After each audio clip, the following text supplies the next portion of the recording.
भगवान दीन बंधु कहलाते हैं। हरि का नाम दीन बंधु है। दीन का अर्थ गरीब, बंधु का अर्थ मित्र। यदि भगवान का नाम दीन बंधु है तो क्या भगवान ने कभी किसी दीन को भी अपना मित्र बनाया? आचार्य सुखदेव जी को ये शब्द सुनते ही किसकी याद आई? सुदामा जी की याद आई। श्री सुदामा जी का आज हृदय में भाव उत्पन्न होते ही श्री आचार्य सुखदेव जी के नेत्र पहली बार जीवन में सजल हो गए। जब सुदामा जी का भाव हृदय में आया तो नेत्र सजल आचार्य सुखदेव जी के हुए और आचार्य सुखदेव कहते हैं, हे राजन, भगवान ने अपने एक दीन को भी मित्र बनाया है। कहो महाराज उनके विषय में। उनका नाम है सुदामा। कृष्णस्यासीद सखा कश्चिद ब्रह्मणो ब्रह्मवित्तम विरक्त इंद्रियार्थेषु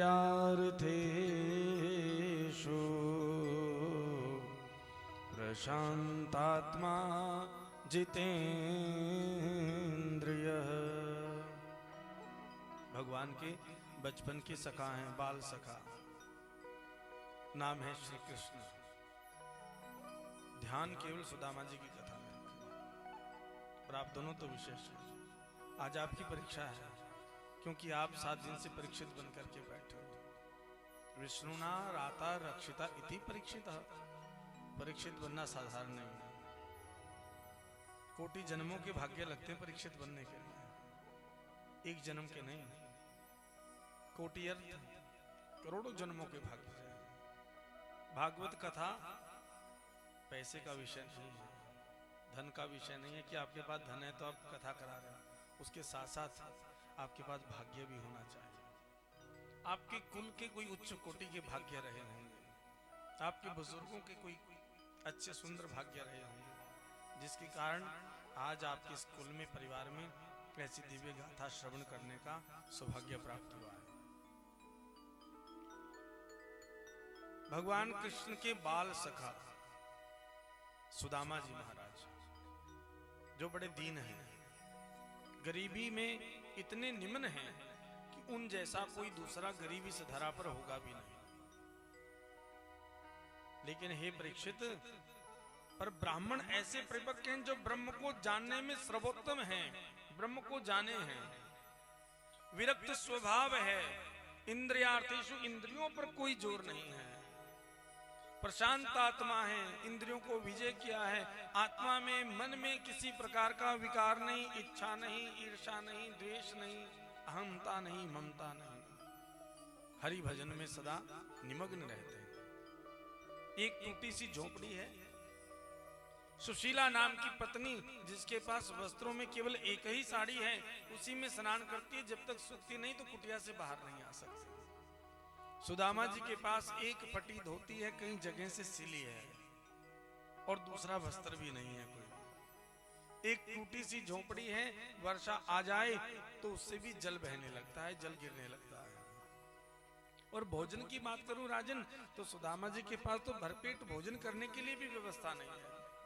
वो भी एक समय का भी भरपेट भोजन हो जाए, ये भी बहुत बड़ी बात है सुदामा जी के लिए। राजन, एक बार सुदामा जी के इस जीवन काल में बड़ा परिवर्तन आया। 3 दिवस से सुदामा जी के यहाँ घर के चूल्हे में अग्नि प्रज्वलित नहीं हुई। 3 दिन से बालक भूखे बैठे हैं, और इतनी भूख व्याकुल करती है बालकों की कि एक एक हड्डी सुदामा जी की बालकों की देख सकते हैं। मानो शरीर पर चमड़ी तो हो ही नहीं। 3 दिवस से बालकों ने प्रसादी नहीं पाई, भोजन नहीं किया एक समय का भी, तो भूख से व्याकुल होकर बालक मूर्छित हो गए। जब जब जल पीते हैं मूर्छा टूटती है, तो जल पीकर के ही बस केवल मात्र फिर से मूर्छित हो जाते हैं। और मैया ने अपने बालकों की दशा देखी तो सुदामा जी से कहा, सरकार आप नगर का भ्रमण कर लें, कहीं से कोई भिक्षा मिल जाए क्योंकि सुदामा जी के जीवन में एक ये भाव रहा कि उन्होंने कभी किसी से मांगा नहीं, हाथ नहीं फैलाया। वो कहते हैं, तुम्हारा होकर मुझसे प्रभु हाथ फैलाया नहीं जाता, तुम्हारे दर से उठकर अब कहीं जाया नहीं जाता। सुदामा जी ने कभी मांगा नहीं, क्योंकि भिक्षा नहीं मांग सकते। ब्राह्मण का काम भिक्षा मांगना नहीं है। कर्मकांडी ब्राह्मण है। किसी घर में पूजा आ जाए, पाठ आ जाए, सत्यनारायण भगवान का कोई कथा पूजन आ जाए, तब सुदामा जी जाते हैं और जो कुछ वहां से मिलता है बस उसी से जीवन चला लेते हैं। ये कर्म है सुदामा जी का। भिक्षा नहीं मांगी सुदामा जी ने। ब्राह्मण का कर्म नहीं है भिक्षा मांगना, हाथ नहीं फैलाए, भूखे रह लेंगे, संसारिक वस्तुओं की इच्छा नहीं है, रह लेंगे, लेकिन मांगेंगे नहीं। 3 से घर में भोजन नहीं है, बालक भूखे, फिर भी किसी पड़ोसी के यहाँ मांगने नहीं गए कि मुझे थोड़ा सा अन्न दे दीजिए उधार पर, या आप हमारी सहायता कर दें। सुदामा जी बोले, मांगूंगा नहीं, जीवन में भले प्राण चले जाए। ऐसी वृत्ति के सुदामा ब्राह्मण है। लेकिन 3 दिवस से घर में भोजन की व्यवस्था नहीं। बालक जब भी नेत्र खोलते हैं तो बस एक ही शब्द निकलता है, माँ भोजन दो ना। भोजन की पुकार रहते हैं, फिर मूर्छित हो जाते हैं। मैया ने टूटे हुए मिट्टी के बर्तन में कुछ कंकर पत्थर रखे, जल डाला और अग्नि चेतन कर दी। बालकों की मूर्छा जब आंखें खुलती हैं तो देखा कि माँ भोजन पका रही है, लेकिन वो भोजन जो जीवन में कभी पककर तैयार नहीं हो सकता, उसकी लालसा कैसे पूर्ण हो। सुशीला कहती है, प्रभु आप एक बार नगर का भ्रमण कर लें, शायद आपको देखकर कोई पूजा पाठ आदि या किसी का कोई संकल्प आदि हो, सो आपको बुला ही ले। सुदामा जी कहते हैं, तो ठीक है, जाता हूं। सीताराम राधे श्याम का नाम जाप करते सुदामा जी अपनी छोटी सी लकुटिया लेकर के धीरे धीरे झुकी हुई सी देह लेकर के चल रहे। सुशीला ने भगवान से शिकायत की, बैठे बैठे कुटिया में, प्रभु मैंने आपसे जीवन में कुछ मांगा नहीं है, लेकिन आज मैं इतना कहती हूँ कि हमारे सामने छोटे छोटे बालक, ये अबोध बालक, इन्होंने क्या ऐसा अपराध किया है, इन्होंने किनका अपराध किया है जो हमारे अपराधों की सजा आज इनको प्राप्त हो रही है। एक समय का भरपेट भोजन हम नहीं खिला सकते बालकों को। यदि आज मेरे बालकों को कुछ हो गया प्रभु, तो जीवन में निश्चित है माँ शब्द का जो परिभाषित अर्थ है वो समाप्त हो जाएगा कि माँ के होते हुए बालक भूखे चले गए। प्रभु आपसे प्रार्थना है, अगर हमसे कोई अपराध हुआ है कृपा कीजिए। आज राधा रानी सरकार राधा रानी जी से शिकायत लगाई, हे कृष्ण प्रिया, आप ही अपने आराध्य अपने प्रिय से कह करके हमारे दोषों को मुक्त कीजिए, क्योंकि जब जब आपकी याद करते हैं आप अपने दीन बंधुओं को अपनी शरण में लेती हो, इसलिए थोड़ी सी आज कृपा हम पर भी कर दीजिए। मानो आज सुशीला श्री राधा रानी जी के चरणों में प्रार्थना हुए ठाकुर जी से प्रार्थना कर रहे हैं, करुणामयी कृष्ण पिया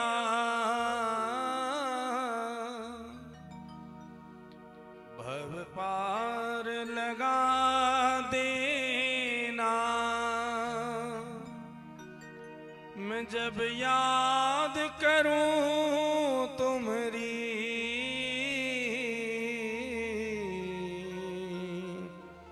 मोहे अपनी शरण लेना, मोहे अपनी शरण लेना।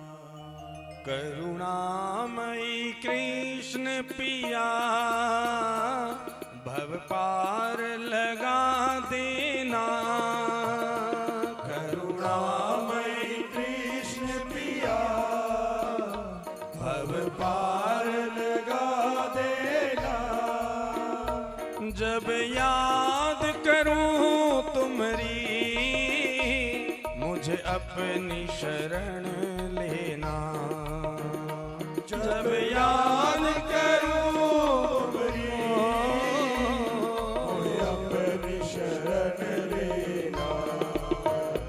करुणामयी कृष्ण पिया भव पार लगा देना।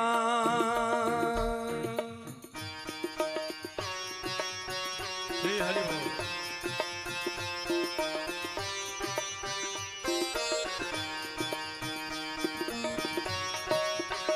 राधे श्याम।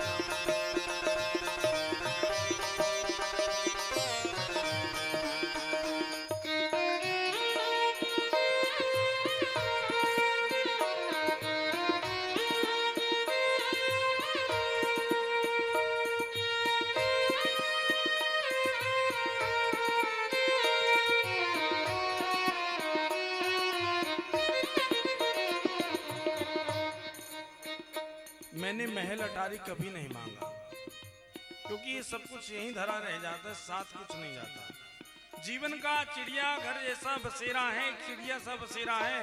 कब ये पंछी चिड़िया बनकर उड़ जाएगा मालूम नहीं पड़ेगा किशोरी महारानी।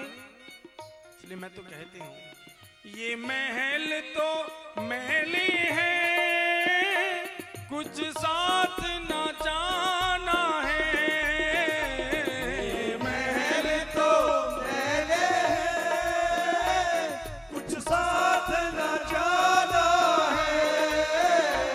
चिड़िया सा बसेरा कर पंछी उड़ जाना है। चिड़िया सा बसेरा कर पंछी उड़ जाना है। पंछी उड़ जाना है। जब तन पर कष्ट पड़े मेरी बहन लगेरी नैना। जब तन पर कष्ट पड़े मेरी बहन लगे रहना। ए जब याद करूं तुम्हारी मोह अपनी शरण लेना। जब याद करूं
सुत मात पिता भ्राता सब मतलब का नाता।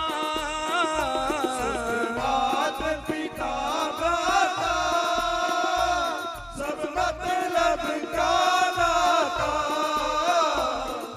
किशोरी महारानी ये तो स्वार्थ का नाता हुआ। हम अपने बालकों को भरपेट भोजन भी ना दे पाए तो इसका अर्थ तो हम तो सबसे बड़े स्वार्थी हैं।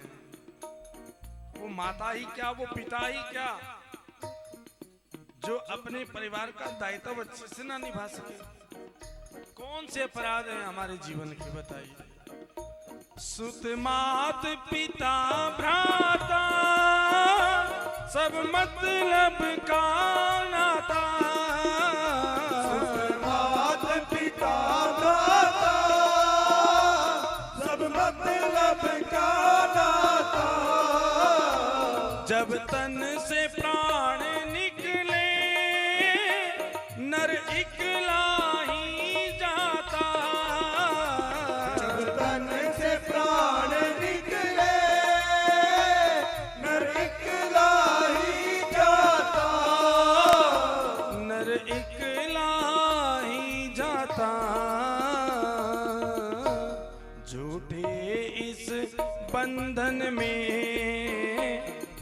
मेरे मिल ना सके नैना झूठे इस बंधन में मेरे मिल न सके नैना। जब याद करूं तुम्हारी अपनी शरण लेना। जब याद करूं तुम्हारी मोहे अपनी शरण लेना। करुणामयी कृष्ण पिया भव पार लगा देना। करुणामयी कृष्ण पिया भव पार लगा देना। जब याद करूं तुम्हारी मोह अपनी शरण लेना। जब याद करूं तुम्हारी मोहे अपनी शरण लेना। हे करुणामयी कृष्ण पिया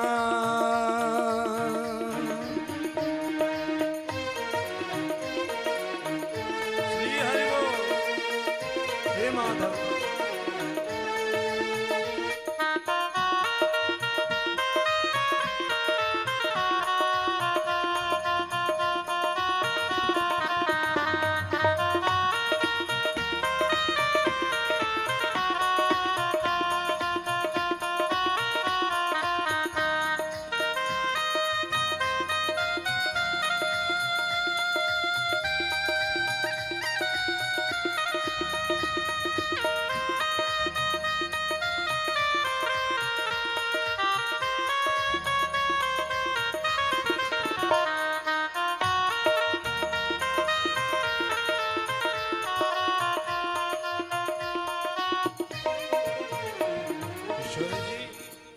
जीवन में कुछ नहीं मांगा कभी जीवन में, ना ही कुछ चाहा है महल अटारी शानो शौकत सुंदरता कुछ नहीं मांगा। मांगा तो बस इतना कहती हूँ कि इस तन से प्राण निकलने से पूर्व एक बार पहले आपका दर्शन हो जाए ताकि आपसे पूछ सकूं इतनी दैन्यता हमारी जो हुई किस लिए हुई, किस कारण हुई। बस इस प्राण निकलने से पहले आपका एक बार दर्शन हो जाए, इससे सिवाय हम कुछ और नहीं मांगते। कृष्णा इस जीवन में मैंने और ना कुछ मांगा। कृष्णा इस जीवन में मैंने और ना कुछ मांगा। जब तन से प्राण निकले तेरा दर्शन ही मांगा। जब तन से प्राण निकले तेरा दर्शन ही मांगा। तेरा दर्शन ही मांगा। जब तन पर कष्ट पड़े मेरे बहन लगेरी नैना। जब तन पर कष्ट पड़े मेरे बहन लगे नैना। जब याद करूं तुम्हारी मोह अपनी शरण लेना। जब याद करूं तुम्हारी मोहे अपनी शरण लेना। ओ प्रभु अपनी शरण लेना। प्रभु अपनी शरण लेना। हरि अपनी शरण लेना। हरि अपनी शरण लेना। हे हरि अपनी शरण लेना। हरि अपनी शरण लेना। हाँ प्रभु अपनी शरण लेना। प्रभु अपनी शरण लेना।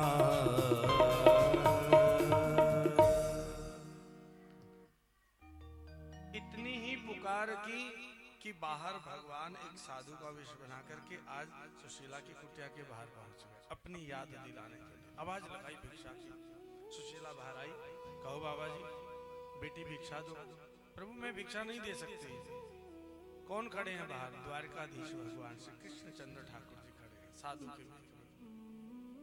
ऐसी पुकार की सामने खड़े हैं और सुशीला कहती मैं भिक्षा नहीं दे सकती, योग्य नहीं। क्यों नहीं हो योग्य? 2 मुट्ठी चावल नहीं है तुम्हारे घर में देने के लिए? बोले नहीं सरकार, मेरे घर में सूतक लगा है।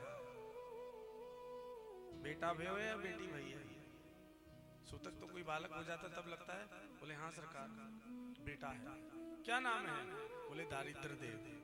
भगवान समझ गए अपने आप को दारिद्री कह रही है कि मेरे घर में तो दरिद्र जन्मा है। कितने दिन का सूतक है? अखंड सूतक है सरकार, कभी हटने वाला नहीं है, अखंड है, आजीवन है। जब से आई हूं तब से सूतक ही है। भगवान ने अपनी याद दिलाई, अगर मैं सही हूं तो क्या ये कुटिया सुदामा जी की नहीं है? सुशीला कहती हाँ सरकार सुदामा जी की है बाबा जी। पर आप मेरे पतिदेव को कैसे जानते हैं? अरे हमें जानने पहचानने वाले तो हमारे नातेदार नहीं है, रिश्तेदार नहीं है, हमारे अपनों ने हमें ठुकरा दिया क्योंकि हम निर्धन हैं। जब जब माया धन जिसके पास होता है उसके सब सहायक होते हैं, सब मित्र हैं, भाई हैं, बंधु हैं, बहनें हैं, सब कोई है मायावान का। और जो दरिद्री है गया, जो निर्धन हो गया, सबसे पहले उसके अपना किनारा करते हैं। प्रभु हमें तो अपने पहचानना बंद कर गए, आप मेरे पतिदेव को कैसे जानते हैं? इसलिए जानता हूं, अरे जिनका मित्र द्वारिका नाथ हो, जिनका मित्र द्वारिकाधीश हो, जिनके मित्र कृष्ण भगवान हो, भला उनको कौन जानेगा नहीं? तुम तो यूं पूछो कि तेरे पति को कौन नहीं जानता? द्वारिका नाथ मेरे पतिदेव के मित्र हैं। हाँ ये दोनों बाल सखा हैं, गुरुकुल में एक साथ पढ़े हैं, एक साथ खेले हैं। क्या उन्होंने कभी बताया नहीं? बोले नहीं प्रभु, उन्होंने तो हमें कभी नहीं बताया। बोले वो बताएंगे भी नहीं, बड़े उदार ब्राह्मण हैं, क्योंकि वो संकोच करते हैं। कोई रिक्शे वाला कहे एमएलए साहब के साथ मेरी सीधी बात है, कौन मानेगा? दुनिया वाला कोई नहीं मानेगा। अगर कोई बड़ा सेठ साहूकार कह दे, चाहे मिला भी ना हो, कि मैं मोदी साहब के साथ सीधी बात है हमारी, कभी मिला भी ना हो, उसे झट से मान लेंगे। हाँ हाँ भाई बहुत बड़ा आदमी, होगी जान पहचान। सच बात है, इतने बड़े इंडस्ट्रीज मैन हैं, इनकी तो खूब फैक्ट्रियां चलती हैं, इनकी तो बनती होगी बड़े बड़े लोगों से, झट से मान जाएंगे। एक फोटो आज किसी भी एमएलए के साथ, मिनिस्टर के साथ हो गई, सो घर की दीवार पर चिपक जाए, उसके लिए दीवार में छेद भी हो जाएगा, कील भी लग जाएगी, दीवार पे वो तस्वीर भी टंग जाएगी। और अगर किसी को यूं कहो ना तुम्हारे घर में रामायण का पाठ है, तो रामायण के पाठ पर हम लोग ना ऊपर से एक चांदनी लगाते हैं भगवान जी के ऊपर छत करने के लिए। किसी के घर में गए तो कहते घर नया बनाया, हमने कहा भाई इसमें ड्रिलिंग करके सिर्फ 2 पेच लगा दो, इससे हमारी वो रस्सियां बन जाए। बोले नहीं नहीं महाराज गलत बात, ये सब नहीं होगा, घर नया बनवाया हमने। क्या किसके लिए बनवाया? हमने अपने लिए बनवाया है। तो फिर हमने कहा भगवान का पाठ काहे के लिए करवा रहे, जब अपने लिए है तो भगवान के लिए तो कुछ नहीं किया। तो उसी की जगह जब किसी मिनिस्टर के साथ फोटो हो जाए तो एक की जगह 10 किले लग जाएंगी सरकार, फिर घर नया नहीं लगता। तस्वीर लगनी चाहिए, जो भी ड्राइंग रूम में आए बैठे उसे पता चले हमारी पहचान है इनसे। सुदामा जी इसलिए नहीं बता रहे, मुझ जैसे दीन गरीब की बात पर विश्वास कौन करेगा? यदि बताया भी तो सही, कौन मानेगा? इतने बड़े राजा के साथ और मेरी मित्रता, मैं कहाँ रंक दीन। तो सुदामा जी ने कभी किसी से चर्चा ही नहीं की कि मेरे मित्र द्वारिका नाथ हैं, बताया ही नहीं। साधु कहने लगे, ठाकुर जी कह रहे हैं साधु वेग में, जब सुदामा जी आए तो उनको याद दिलाना कि आपके मित्र याद कर रहे थे, उनको कहो कभी जाया कर अपने मित्र के पास। इतना कह करके साधु के रूप में भगवान कुछ दूरी पर जाकर अंतर्ध्यान हो गए। आज अपनी याद दिलाने आ गए, अंतर्ध्यान हुए। सुदामा जी चक्कर लगा करके नगर का आज वापिस लौटे तो सुशीला ने पूछा, महाराज आपसे एक बात पूछूं? कहो देवी। ननु ब्रह्मण भगवत सखा साक्षात् श्रियपति ब्राह्मणश्च शरणश्च भगवान सात्वत ऋषभ। ननु ब्रह्मण भगवत साक्षात श्रीयपति, आपके सखा साक्षात द्वारिकानाथ हैं। क्या आप दोनों बाल सखा रहे हो? लक्ष्मीपति भगवान आपके मित्र हैं। सुदामा जी ने जैसे आज अपने द्वारिकानाथ का नाम सुना प्रसन्न हो गए। सुशीला जी की तरफ देखा, तुमको किसने बताया? आज एक साधु बाबा आए थे, लेकिन साधु बाबा का नाम सुनते ही सुदामा जी याद आ गई सुदामा जी को ठाकुर जी की। वे साधु नहीं थे, मेरा कन्हैया ही आया होगा। वो बड़ा चित्त चोर है, कब कहाँ कैसे किस पराकाष्ठा में वो प्रकट हो जाए, वो आ जाए मालूम नहीं। इसका अर्थ यह है मुझे उसकी याद नहीं आई, वो मुझे अपनी याद दिलवाने के लिए आया है। क्या कह गया था वो साधु? सरकार वो कह रहे थे आप बाल सखा हो, गुरुजी के गुरुकुल में आप एक साथ पढ़े हो। और क्या बताया? उन्होंने बताया कि आप बचपन से ही ऐसे हो, किसी को कुछ बताते नहीं। अब तो पक्की बात हो गई सुदामा जी की, नहीं ये वही है, मेरा द्वारिका नाथ आया। कहाँ गए? बोले मालूम नहीं, यहाँ गए थे, उसके बाद दिखे नहीं। सुशीला कहती है ब्राह्मणश्च शरणश्च भगवान सात्वत ऋखभ, दरिद्रा सीद माना सवीप माना विगम्य च। प्रभु हम इतनी कष्ट से जीवन बिता रहे हैं और मेरे जैसा ब्राह्मण कह दे, हमारे जजमान है भाई विशाल जी, हमारे जजमान है हमारे विजय जी, कहेंगे अच्छा इतनी बड़ी फैक्ट्री के मालिक आपके यजमान, हमें गर्व हो जाएगा। वही बात आज ठाकुर जी के सन्मुख सुदामा जी की है। सुदामा जी आप एक काम कीजिए, अपने मित्र को मिलने क्यों नहीं जाते? मिलने की इच्छा तो बहुत है, पर करूं क्या? प्रभुत्व सुदामा जी महाराज कहते जाने की इच्छा तो बहुत है, लेकिन राजा के यहाँ जाओ तो खाली हाथ नहीं जाते, मित्र के घर जाओ तो खाली हाथ नहीं जाते, गुरु के द्वार पर जाओ कभी खाली हाथ नहीं जाना चाहिए, बहन के घर जाओ तो खाली हाथ नहीं जाना चाहिए, हरि के द्वार पर जाओ तो कभी खाली नहीं जाना चाहिए। और मेरे पास 2 मुट्ठी चावल नहीं होते तो पहले अपने भूखे बालकों का भरण पोषण कर देता, क्या लेकर जाऊं? सुशीला बोली प्रभु जीवन में अपने लिए कभी नहीं मांगा, अगर आपकी जाने की इच्छा है तो मैं द्वारकाधीश जी के नाम से कुछ भेंट ला सकती हूँ। ठीक है लाओ। सुशीला 4 घर गई, एक मुट्ठी चावल मांग करके 4 घर से। लौटाने की बात नहीं की, पर देखो बहन लौटा नहीं सकूंगी, अगर पतिदेव कुछ लेकर आए वापसी में तो जरूर लौटाऊंगी, अन्यथा तो समझ लेना किसी गरीब के बालकों पर आपने दया कर दी, किसी भूखे को आपने भोजन करवा दिया। ठीक है बहन ले जाओ। 4 घरों से क्यों मांगे? 4 घरों से सुशीला थोड़ी चतुराई कर गई आज यहाँ। एक घर से टूटे हुए चावल मिले, दूसरे घर गई तो उनके चावल देखे साबुत हैं, पड़ गए बीच में। तीसरे घर गई कुछ पीले रंग के चावल थे, पड़ गए बीच में। 4 घरों से अलग अलग चावल कि कन्हैया जब देखेंगे तो पता चल जाएगा अरे एक मुट्ठी चावल भी इनके अपने घर के नहीं है, ये भी अलग अलग घरों के हैं, अपने घर के नहीं है। लाकर सुदामा जी को चावलों की पोटली बांधकर अपनी साड़ी में किस में बांध करके देती, कोई बर्तन भी नहीं है, पात्र भी नहीं है, बस अपनी साड़ी का एक पल्लू धेड़ा और उसी में बांध करके सुदामा जी को दे दिया, लो महाराज ले जाओ। सुदामा जी कहने लगे बालकों का ध्यान रखना, बोले आज तक जिसने रखा है वही रखेगा। सुदामा जी अपने झुकी सी देह को लेकर आज ठाकुर जी से मिलने की उत्कंठा से, मिलने की इच्छा से चल दिए। प्रभु जी के द्वार सुदामा आए, प्रभु जी के द्वार सुदामा, ओ द्वार सुदामा आए, प्यारे द्वार सुदामा आए, ओ प्रभु जी के द्वार सुदामा आए, प्रभु जी के द्वार सुदामा आए, हरि जी के द्वार सुदामा आए, द्वार सुदामा आए, चले जा रहे हैं नंगे पांव, पादुका नहीं है, कांटे बहुत लग रहे हैं। कहां से चले हैं मालूम? सुदामा जी कहां थे? किसी को मालूम सुदामा जी की नगरी कहां थी? कोई तो बताओ सुदामा जी कहां से चले थे?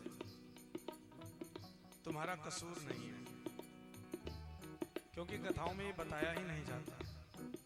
गाना बजाना गा करके चले जाते हैं बस, और सरकार भी इसमें हमारा सहयोग नहीं करते।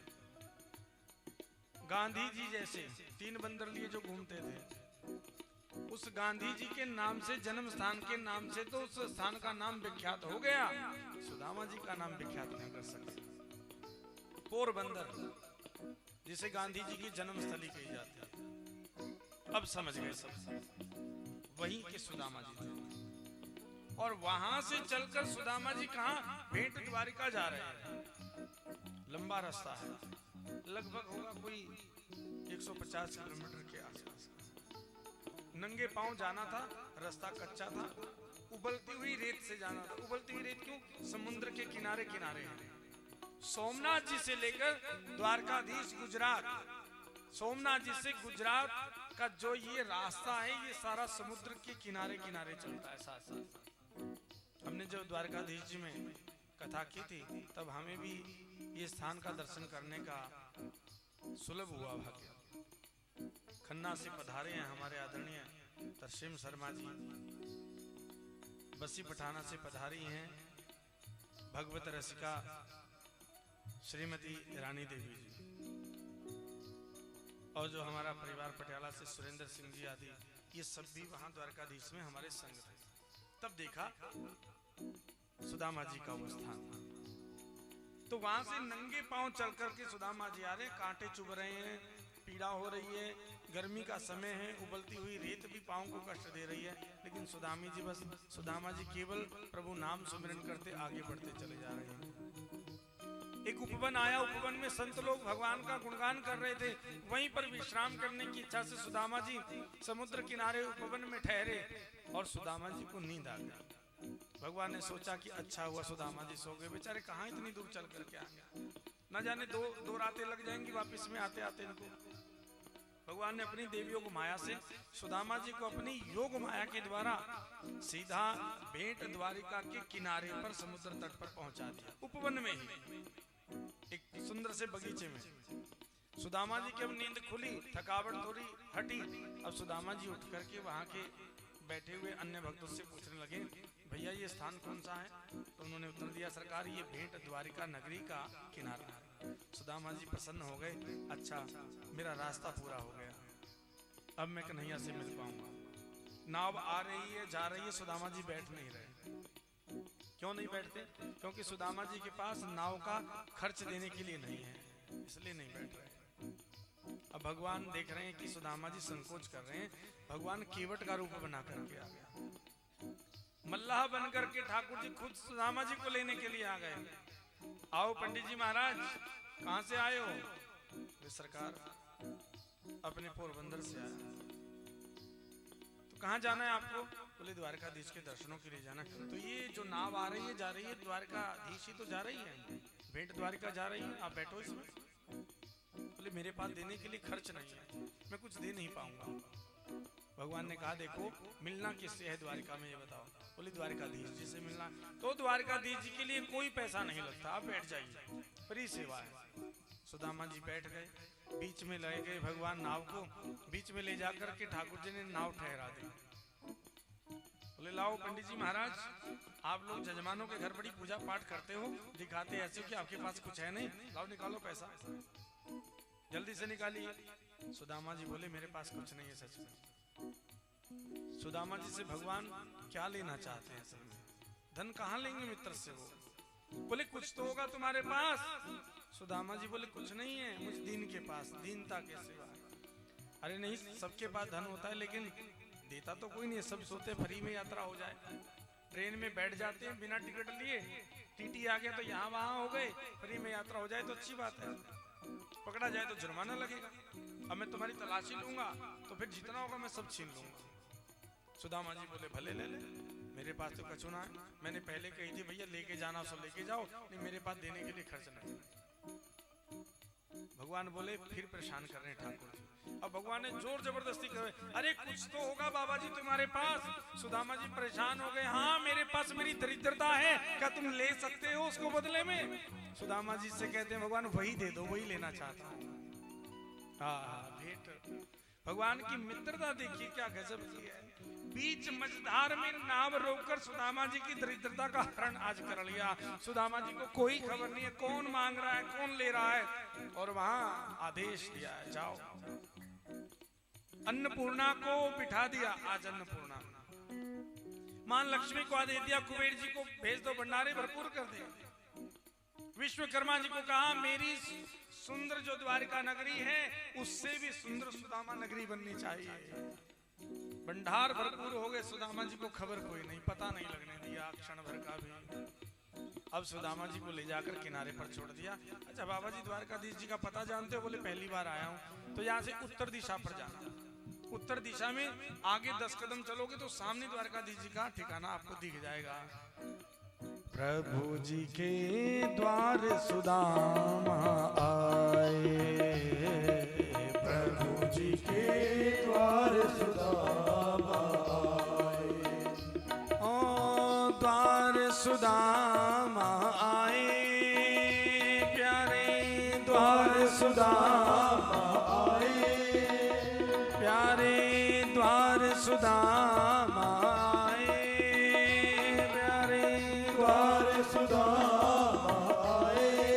प्रभु जी के द्वार सुदामा आए, प्रभु जी के द्वार सुदामा। द्वार पर खड़े हो गए सुदामा जी। द्वारपालों ने पूछा कौन हो बाबा? मैं सुदामा। किससे मिलना है? मेरे मित्र हैं द्वारकाधीश, उन्हीं से मिलने आया। तुम्हारे मित्र हमारे द्वारकाधीश? हाँ हम बचपन के सखा हैं, पूछो जाकर तुम्हारे द्वारकाधीश जी से। ये बात वहां पर खड़े हुए बहुत से भक्त सुन रहे थे। सबने क्षण भर में बात को फैला दिया, द्वारकाधीश जी का बड़ा गजब का कोई मित्र आया है। सारी द्वारका नगरी मानो आज वहां पर इकट्ठी होकर के देख रही है। ऐसी विभूति हमने द्वारकाधीश में पहले कभी नहीं देखी। भिक्षा मांगने वाले तो बहुत आते हैं, आए दिन एक से एक साधु महात्मा आता है, ऐसा पहली बार देख रहे हैं जो ये कह रहा है दावे से मेरा मित्र है। मुस्कुराने लगे द्वारपाल। अच्छा बाबा आप इंतजार करोगे 2 मिनट के लिए, हम अपने ठाकुर जी से पूछाते हैं। बिठाया, आसन दिया सुदामा जी। सुदामा जी बोले नहीं बैठूंगा नहीं, मैं खड़ा ही रहूंगा, मित्र से मिलने की उत्कंठा ही इतनी है। और आप झांकियों में क्या देखते हो? जब सुदामा जी की झांकी दिखाते हैं लोग धक्का दे दे करके गिराते हैं, लाठियां मारते हैं। अरे कोई भगवान के द्वारे पर जाए भला क्या तिरस्कार होगा भक्त का? द्वारपालों ने तो बड़े आदर से सुदामा जी का आदर किया, स्वागत किया है। सरकार अभी हम आज्ञा लेकर आते हैं, पूछना हमारी मजबूरी है। ठीक है भैया जाओ। देख लिया शरीर कैसा है, स्वरूप कैसा है, धोती पटी हुई है, दुर्बल सा शरीर है, कमजोर से हैं पंडित जी महाराज। शीश पर पगड़ी नहीं है, तन पर कोई जगह नहीं है, यानी कि वस्त्र नहीं है। द्वारकाधीश जी के सामने जाके प्रणाम किया। मानो द्वारकाधीश जी भी, आज ठाकुर जी भी सोच रहे हैं कि जल्दी से बोले, ये देरी क्यों कर रहे हैं, और मैं अपने मित्र से मिलूं जाकर। कहो कैसे आए हो? सरकार कोई मिलने आया है आज आपसे। अच्छा क्या वेशभूषा है, कैसा है? द्वारपाल ने कहा शीश पगा ना जगा तन पे, शीश पगा ना जगा तन पे, शीश पगा ना जगा तन पे, शीश पगा ना जगा तन पे, धोती फटी सी लटी दुपट्टी, धोती फटी जाने कहां से आए प्रभु, जाने कहां से आए। द्वार खड़ो द्विज दुर्बल एको, द्विज दुर्बल एको, नाम सुदामा बताए, हरि जी के द्वार सुदामा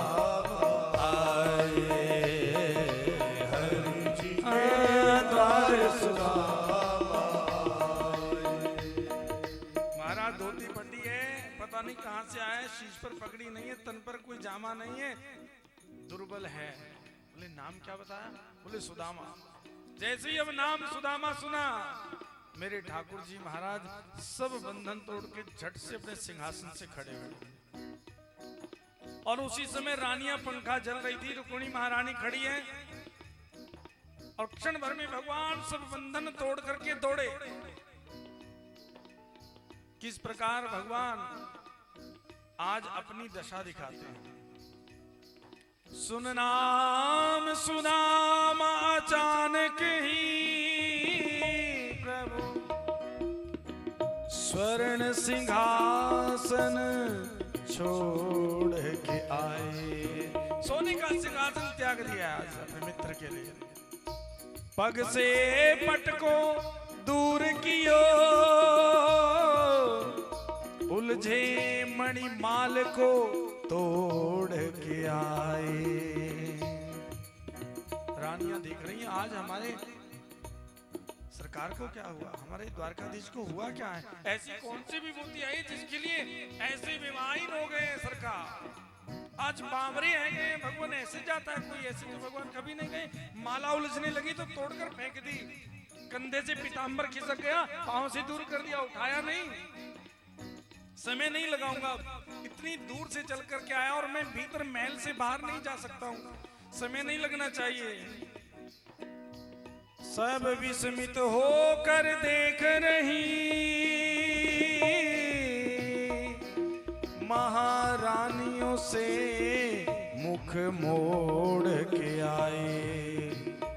पद पादुका वहीन विलीन हुए, द्विज दीन कहाँ कर जोड़ के आए। हाथ जोड़ रहे, कहाँ है मेरे द्विज, कहाँ है मेरे ब्राह्मण देवता, कहाँ है मेरा मित्र। सरकार एक नंबर द्वार पर खड़े, एक नंबर द्वार पर जाना। भगवान एक नंबर द्वार की तरफ बढ़ गए। क्या गजब की लीला है मेरे ठाकुर। द्वारपालों को परे कर दिया, रास्ता बिल्कुल साफ होना चाहिए। द्वारकाधीश दौड़े चले आ रहे हैं, भगवान दौड़े चले आए, चरणों में पादुका नहीं पहनी, नंगे पांव दौड़े चले जा रहे हैं। क्यों नहीं पहनी? सुखदेव जी कहते परीक्षित, सुदामा जी खुद नंगे पांव आ रहे थे। भगवान बोले मैं पादुका पहन करके मेरे सुदामा का स्वागत करूंगा। नंगे पांव भगवान दौड़े जा रहे हैं। आहा, सामने सुदामा जी खड़े हैं।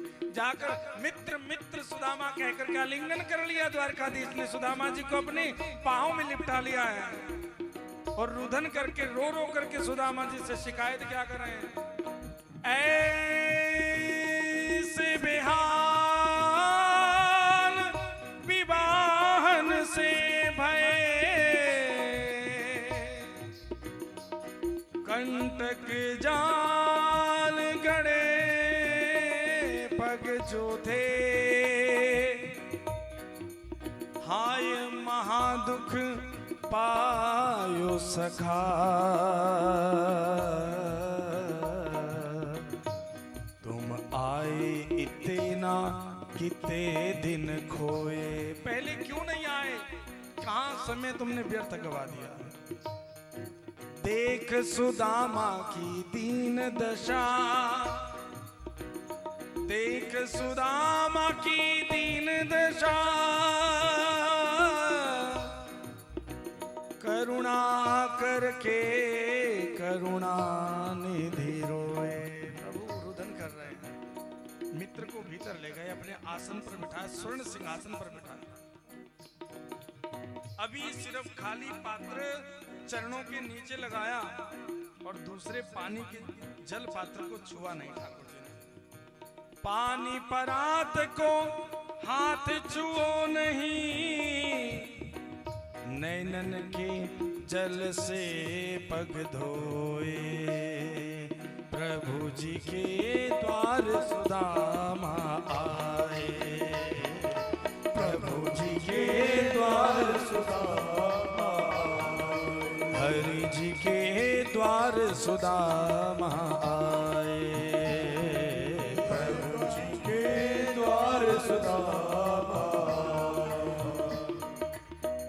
मन हूँ गरीब विप्र रूप धरी,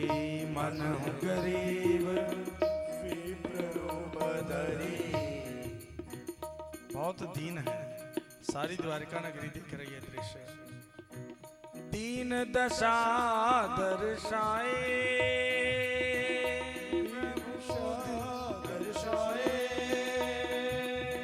मित्र समझ उठी द्वारिका नगरी, मित्र समझ उठी द्वारिका नगरी, अपने हृदय लगाए प्रभु जी के द्वार सुदामा आए, हरि जी के द्वार सुदामा आए, प्रभु जी के द्वार सुदामा आए, प्रभु जी के द्वार सुदामा।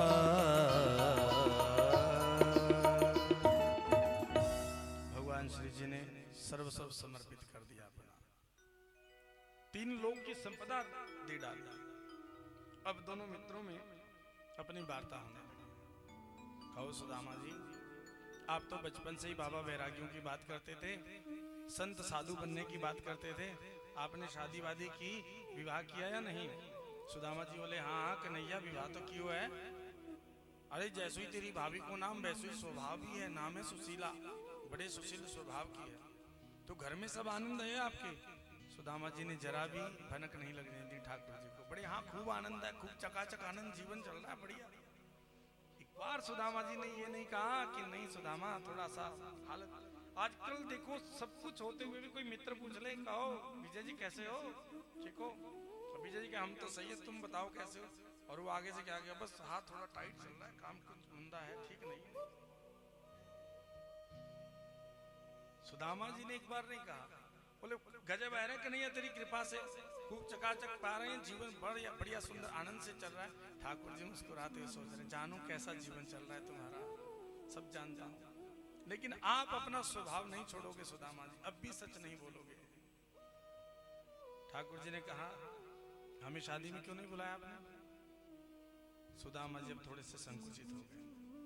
सुदामा जी ने कहा कन्हैया तो इतना बड़ा राजा महाराज धीराज, मैं तो पूछते पूछते यहाँ पर पहुंचा हूँ, मेरी शादी थोड़ी जल्दबाजी में ऐसी हो गई तो न्योता देना भूल गया। ऐसा ही कह करके भगवान जी से अपना भाव प्रकट कर दिया, न्योता देना भूल गया।